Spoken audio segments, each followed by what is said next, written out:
మానవునిలోని జన్యువులు ఎక్కడ ఉంటాయి? ఆన్సర్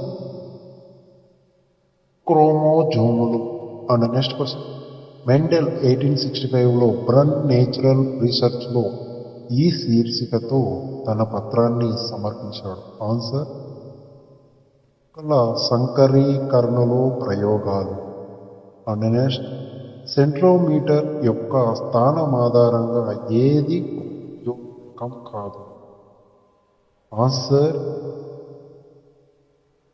లోఫోసెంట్రిక్.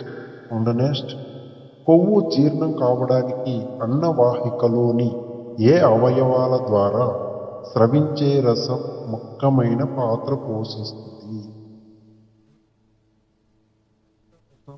ప్యాంక్రియాటిక్ రసం. నెక్స్ట్, రైబోజోములు దేని యొక్క స్థావరాలు? ఆన్సర్ ప్రోటీన్ సంశ్లేషణ. నెక్స్ట్, ఏ కణాంగం కేంద్రక పూర్వ కణంకు సారూప్యతను చూపిస్తుంది? ఆన్సర్ క్లోరోప్లాస్ట్ మరియు మైటోకాండ్రియా 2.